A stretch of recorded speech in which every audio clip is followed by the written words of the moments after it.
ये है मेरी पेट ऑक्टोपस जिसका नाम है सशीमी और ये है एक वॉल्ट जो इसके पसंदीदा खाने से भरा है। लेकिन समस्या ये है कि इस वॉल्ट तक पहुंचने के लिए उसे अपनी अविश्वसनीय बुद्धिमत्ता और निपुणता पर भरोसा करना होगा और ये 9 part under water obstacle course पार करना होगा। और जिस तरह मैंने गिलहरियों के लिए अपने बैकयार्ड में एक ऑब्स्टिकल कोर्स बनाते वक्त उनकी कुशलता पर शक किया, इस बार भी मैं इस अद्भुत जीव की क्षमताओं को देखकर पूरी तरह से हैरान रह गया। लेकिन ये समझने के लिए कि हम यहाँ तक कैसे पहुँचे, हमें वक्त में 6 महीने पीछे जाना होगा, जब मैंने एक पालतू ऑक्टोपस लाने का तय किया, ये देखने के लिए कि क्या वो वास्तव में उतने ही बुद्धिमान है जितना लोग कहते हैं। और फिर उसे क्रंच लैब्स लाकर खारे पानी के लिए अनुकूलित और उचित रूप से सजाए गए टैंक में डालने के बाद वो अपने नए घर में सहज हो गई। और मैंने सबसे पहली बात ये देखी कि ऑक्टोपस बहुत जिज्ञासु होते हैं। उदाहरण के लिए अगर आप टैंक में कुछ भी डालें, भले वो आपका हाथ ही क्यों ना हो, वो तुरंत उसकी तरफ तैर कर उसे छू कर देखना चाहेंगे। इसके बारे में मैं आगे बात करूंगा, लेकिन मेरे हाथ जैसी चीजों को कसकर पकड़े रखने के अलावा ये कितनी ताकतवर है, यकीन ही नहीं होता। उसके टेंटिकल्स मेरे बारे में मेरी गंध, स्वाद और रंग जैसी जानकारी भी इकट्ठा करते हैं। और फिर सिर्फ कुछ ही हफ्तों में ये देखते हुए कि वो कितनी चंचल है, उसके साथ दोस्ती ना करना बड़ा मुश्किल था। फॉर एग्जाम्पल, उसे ऊपर आकर पानी के तेज बहाव के साथ खेलना पसंद था, बिल्कुल वैसे ही जैसे डॉगीज को कार की खिड़की से बाहर अपने सर को निकालना पसंद है। वो हमारे साथ कैच खेलती थी, वो कैमरा देखते ही सेल्फी लेने के लिए पास आती थी, और जब भी हम उसके टैंक में खिलौना रखते थे वो पूरे जोश में उसके साथ कुश्ती करने लगती थी। और जैसे जैसे मैंने थोड़ी और रिसर्च की, मुझे पता चला कि हर साल वो 100 मिलियन ऑक्टोपाई जिन्हें हम या तो खाते हैं या पालते हैं, उसमें से लगभग सभी का जन्म और पालन पोषण समुद्र में ही हुआ है। मतलब वो कैद में पैदा नहीं हुए थे। जिसके बाद मुझे ये एहसास हुआ कि मैं असल में फाइंडिंग नीमो मूवी का विलन बन गया हूँ। और क्योंकि कोई भी फाइंडिंग नीमो का विलन नहीं बनना चाहेगा, भले ही हमें सशिमी का यहाँ क्रंच लैब्स में रहना बहुत पसंद है, हमने जांच पड़ताल की और जिस पेट स्टोर से हम इसे लाए थे वहाँ से पता लगाया कि इसे समुद्र से कौन से कोने से लाया गया है। लेकिन उसे लौटाने की मेरी योजना में एकमात्र समस्या ये थी कि उसे काफी समय से खाना लाकर दिया जा रहा था। तो अगर वो इस ऑब्स्टिकल कोर्स को पार कर पाएगी तो हम ये निश्चित रूप से कह पाएंगे कि उसे समुद्र में अपने शुरुआती दिनों के दौरान शिकार करना याद है, जिसके बाद हम टेंशन फ्री होकर उसे वापस समुद्र में भेज सकते हैं। योजना का पहला चरण था उसके सामने कुछ चुनौतियां रखना और फिर उसके व्यवहार का निरीक्षण करके ये समझना कि उसके पास कौन सी क्षमताएं हैं, जो कि वाकई में बहुत सारी हैं। शुरुआत के लिए रंग और आकार बदलने की ऐसी क्षमता आपको प्रकृति में और कहीं नहीं मिलेगी। उदाहरण के लिए, क्या आप अपनी नजरों के ठीक सामने छिपे इस ऑक्टोपस को ढूंढ सकते हैं? इससे ज्यादा इंप्रेसिव सिर्फ एक ही चीज है, इस वीडियो को रिवर्स करके स्लो मोशन में ये देखने की कि ये सारे बदलाव कितनी जल्दी और प्रभावी ढंग से होते हैं। और ये कैमोफ्लेज केवल अपनी सुरक्षा के लिए नहीं है, वो ईल जैसे बड़े खतरनाक शिकारियों के आकार की भी नकल कर सकते हैं। और जैसा कि यहाँ सशिमी दिख रही है, उन्होंने खुद को सुरक्षित रखने और समुद्र में यहाँ वहाँ आने जाने के लिए कुछ क्रिएटिव और चालाक तरीका भी ढूंढा है। इन पर रिसर्च करने वालों ने बताया कि उनके टैंक के पास से गुजरने वाले लोगों में से वो सिर्फ एक विशिष्ट व्यक्ति को पहचान कर हर बार उसी पर पानी फेंकते हैं, और उस व्यक्ति के किसी और के साथ कपड़े बदलने के बावजूद वो ऑक्टोपस उन्हें पहचान लेंगे। और हमने ये भी सुना है कि वो बार बार लाइट पर निशाना लगाकर पानी फेंकेंगे ताकि वो खराब होकर बंद हो जाए। उनके लिए ये बात भी असामान्य नहीं है कि वो रात में अपने टैंक से बाहर निकलकर उस कमरे का मुआयना करें जिसमें इन्हें रखा गया हो, या भोजन के लिए दूसरे टैंक पर छापा मारकर वापस अपने टैंक में लौट आएं जैसे कुछ हुआ ही ना हो।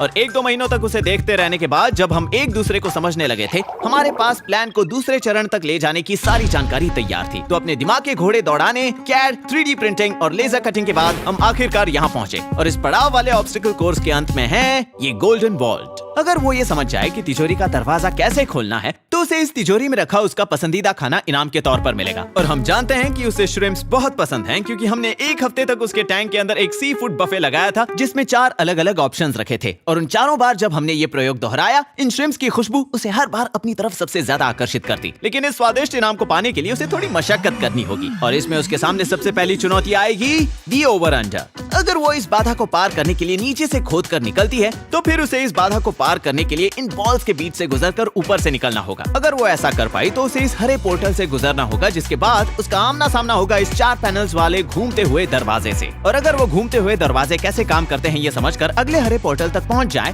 तो सशिमी के सामने होगी एक दीवार और यहाँ उसका खेल खत्म हो जाएगा। अगर वो ये नहीं समझ पाई कि इस बक्से को धक्का देकर वो यहाँ से निकलकर ऊपर बॉल ड्रॉप की ओर आगे बढ़ सकती है। और यहाँ पर चीजें थोड़ी पेचीदा हो जाती हैं, क्योंकि यहाँ होगी उसकी निपुणता की असली परीक्षा। यहाँ पर उसे इस लीवर को पकड़कर घुमाना है, जिसके बाद वो लिवर और ये 2 बॉल्स नीचे गिर जाएंगे और इस ट्यूब के जरिए ऊपर जाने का रास्ता साफ हो जाएगा। लेकिन फिर इस ट्यूब से ऊपर आने के बाद वो कैद हो जाएगी, क्योंकि अगले वाले हरे पोर्टल के आगे ये रेड गेट लगा है। और अब यहाँ से आगे बढ़ने के लिए उसे किसी तरह से इस इमरजेंसी एग्जिट बटन को दबाना होगा, जिससे ये ग्लास काउंटरवेट इस तरह सरक कर नीचे आ जाएगा, जिससे वो गेट ऊपर उठेगा। इसके बाद आएगा मेरा सबसे पसंदीदा पड़ाव, जल बिन मछली। क्योंकि यहाँ पहुंचने के बाद अगर सशिमी को आगे बढ़ते रहना है तो उसे पानी से बाहर आकर 1 घंटे तक जिंदा रहने की क्षमता का फायदा उठाते हुए यहाँ पानी से बाहर रेंग कर इस दीवार के ऊपर से होते हुए वापस नीचे आना होगा, जहाँ इस पोर्टल से गुजरने के बाद उसे एक छोटा सा पावर अप मिलेगा, क्योंकि इस फैट गस की तस्वीर के पीछे की ओर एक श्रिम्प है। और अगर आपको याद हो तो मैंने ऐसा ही कुछ अपने स्क्विरल वाले वीडियो में किया था, जहाँ मैंने इस तरह खाना रखकर गिलहरियों की कुछ तस्वीरें ली थी। लेकिन यहाँ मैंने इसे नाम दिया है मेड्यूसा, क्योंकि मैं उम्मीद कर रहा हूँ कि जब वो इसे खाने आएगी अपनी चोंच से, जो उसके सभी पैरों के बीचों बीच है, तो ऐसा लगेगा जैसे फैट गस के पास सुंदर लहराते बालों की 8 चोटियां हैं। और अब जब वो तरोताजा महसूस कर रही है तो उम्मीद है सशिमी अंतिम चुनौती का सामना और भी जोश के साथ करेगी, जो एक तरह की दोहरी बाधा है, क्योंकि वहाँ उसके सामने छोटे आकार से लेकर बहुत छोटे आकार के 6 छेद होंगे। और अगर वो इनमें से सबसे कम छोटे वाले छेद से निकलकर आगे बढ़े तो उसे ज्यादा बड़ी भूल भुलैया में से गुजरना होगा, और अगर वो सबसे छोटा वाला छेद चुने तो वो मंजिल के ठीक सामने होगी। चाहे जैसे भी हो, एक बार यहाँ आने पर अगर उसने इस तिजोरी के दरवाजे को किसी तरह खोल दिया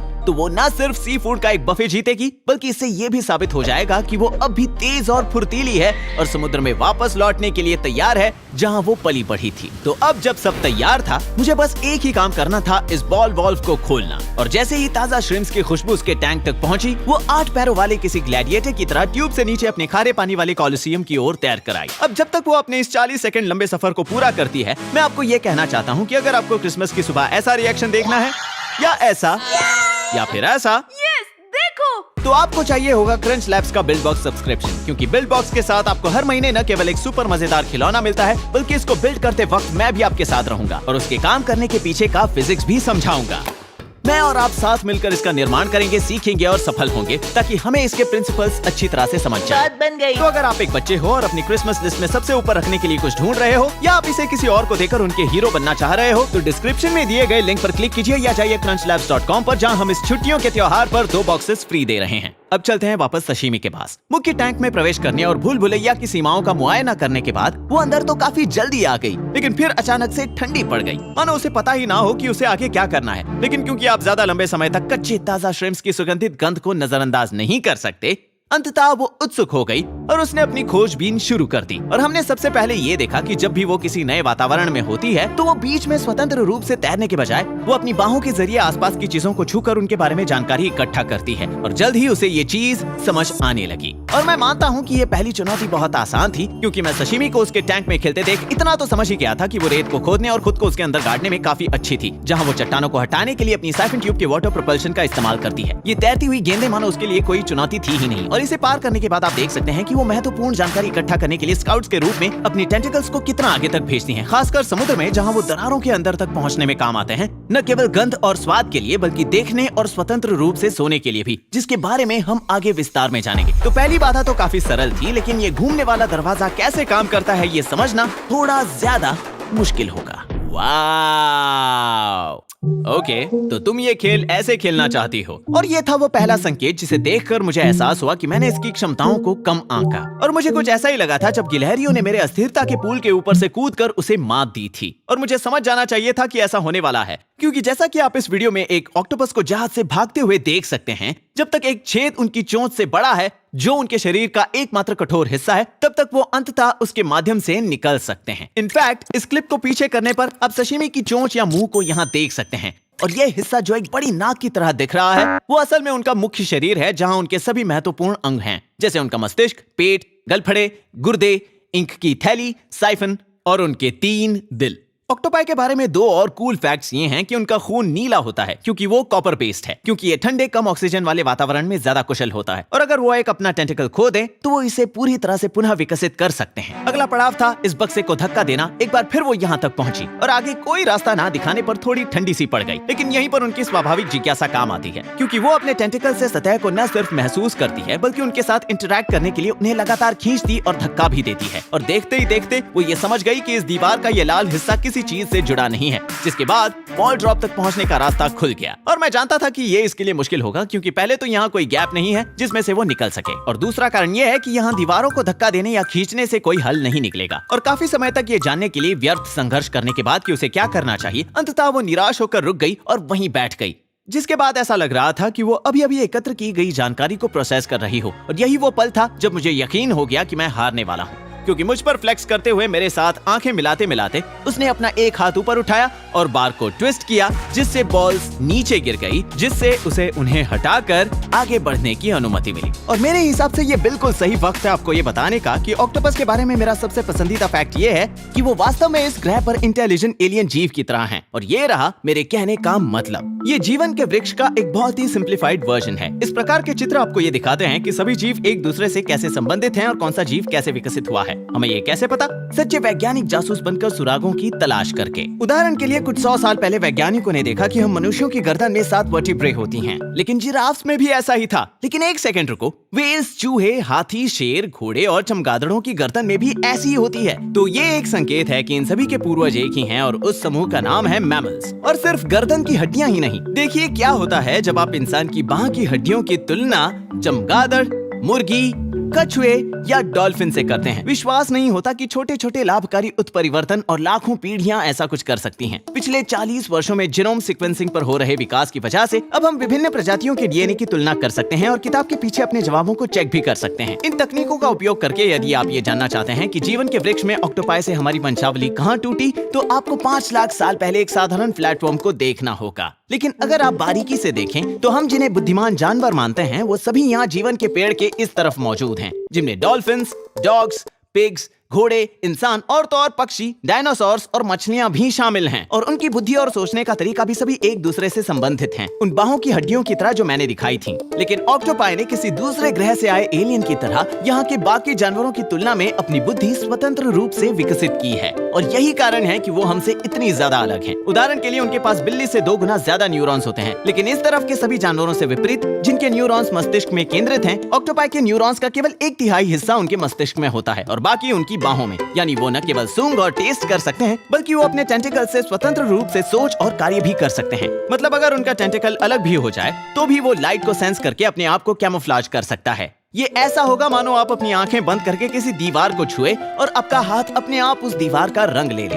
एक बड़े सेंट्रल ब्रेन के साथ 8 स्वतंत्र छोटे छोटे ब्रेन्स का होना हमारे लिए एलियन इंटेलिजेंस को समझ पाने के बाहर है। वहाँ भूल भुलैया में सशीमी इमरजेंसी बटन तक पहुँच चुकी है, यानी उसने आधा रास्ता पार कर लिया है। और हर बार की तरह उसने जानकारी इकट्ठा करने के लिए अपने टेंटिकल्स को आगे भेजा। और जैसे ही वो उस लाल दरवाजे को छूती है, उसे मेरी ट्रिक का पता लग जाता है और वो तुरंत लाल बटन को दबाकर बॉल को नीचे गिरा देती है, जिसके बाद गेट खुलता है और वो मेरे मनपसंद पड़ाव की ओर बढ़ती है, जिसका नाम है जलबिन मछली। और मुझे ये देखकर राहत मिली कि मैंने उसे एक बार फिर धीमा कर दिया, क्योंकि काफी खोजपूर्ण प्रयासों के बाद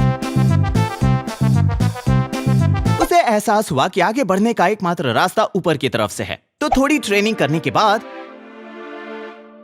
वो पूरे जोश के साथ ऊपर चढ़ी और फिर धीरे धीरे नीचे उतरी। और ये ऑक्टोपस की एक और महाशक्ति को प्रदर्शित करता है, क्योंकि वो पानी से बाहर 1 घंटे तक जीवित रह सकते हैं। और जैसा कि आप यहाँ देख सकते हैं, शॉरी, यहाँ एक ऑक्टोपस केकड़े को खा रहा है। ये एक और कारण है कि वो ज्वार तालाबों और उसके आसपास इतने सफल शिकारी हैं। और अब जब वो आखिरी पड़ाव के करीब पहुंच रही है, मैंने सोचा कि उसे मजूसा के साथ थोड़ा सा नाश्ता मिलना चाहिए। और जैसे कि मैंने उम्मीद की थी, उसने श्रिम्प को दीवार पर देखते ही उसे अपनी चोंच से खाना शुरू कर दिया। और क्योंकि वो उसकी सभी टांगों के बीचों बीच है, हमें फैट गस के लिए कुछ अलग अलग हेयर स्टाइल्स मिलते हैं। जैसे शुरुआत में उसे लंबी सुनहरी जुल्फों वाला हेयर स्टाइल मिला, जो बाद में छोटे और काले साइड कट में बदल गया। और वो अपने रंग रूप को इतने बड़े पैमाने पर इतनी आसानी से इसीलिए बदल पाते हैं क्योंकि हर ऑक्टोपाई के पास ये 4 ट्रिक्स होती हैं। सबसे पहले उनकी त्वचा क्रोमैटोफोर्स नामक छोटी थैलियों से ढकी होती है, जो काले, लाल या पीले पिगमेंट से भरी होती है। और फिर वो उन 3 रंगों से कोई भी कॉम्बिनेशन बनाने के लिए अपनी मांसपेशियों को गुब्बारे की तरह फुलाते हैं। और फिर उसके नीचे एक और परत होती है जिसे इरिडोफोर्स कहा जाता है, जो लाइट की विशिष्ट वेवलेंथ्स को रिफ्लेक्ट करती है, जिनसे उन्हें मोर या बीटल्स जैसे इरिडिसेंट नीले रंग मिलते हैं। फिर एक और परत है जो एम्बिएंट लाइट को रिफ्लेक्ट करती है, जिसे लूसीफोर्स कहा जाता है। इन सब के अलावा वो अपनी त्वचा की बनावट को बदलने, लकीरें और उभार बनाने के लिए पैपिले नामक मांसपेशीय संरचना का भी उपयोग कर सकते हैं। और क्योंकि वो इनमें से कोई भी चीज 200 मिलीसेकंड्स के अंदर बदल सकते हैं, जो कि पलक झपकने से भी ज्यादा तेज है, ये कौशल उन्हें जानवरों के साम्राज्य में भेष बदलने का सच्चा मास्टर बनाता है। अब वो भूल भुलैया की ओर बढ़ रही थी और आप देख सकते हैं कि उसने सबसे बड़ा वाला छेद चुना, यानी यानी उसे भूल भुलैया में ज्यादा दूरी तय करनी होगी। और मुझे ये देखकर बहुत मजा आया क्योंकि यही तो हमारी सशिमी की खासियत है। लेकिन आप देख सकते हैं कि वो काफी देर तक इस भूल भुलैया में भटक रही थी और लगभग हर गलत मोड़ लेने को तैयार थी। लेकिन फिर वो बोर हो गई और एक शॉर्टकट लेकर सीधे फिनिश लाइन तक पहुंची। और हालांकि मैं उसे डिस्क्वालीफाई कर सकता था, मैंने उसकी इस इकलौती भूल को माफ कर दिया। जिसके बाद वो पहुंची सुनहरी तिजोरी तक। सारे ऑब्स्टिकल्स पर 1 महीने तक ट्रेनिंग करने के बाद उसने आखिरकार कर दिखाया और अपनी पूरी ताकत के साथ उसने इसकी जोड़ी के दरवाजे को एक ही झटके में उखाड़ दिया।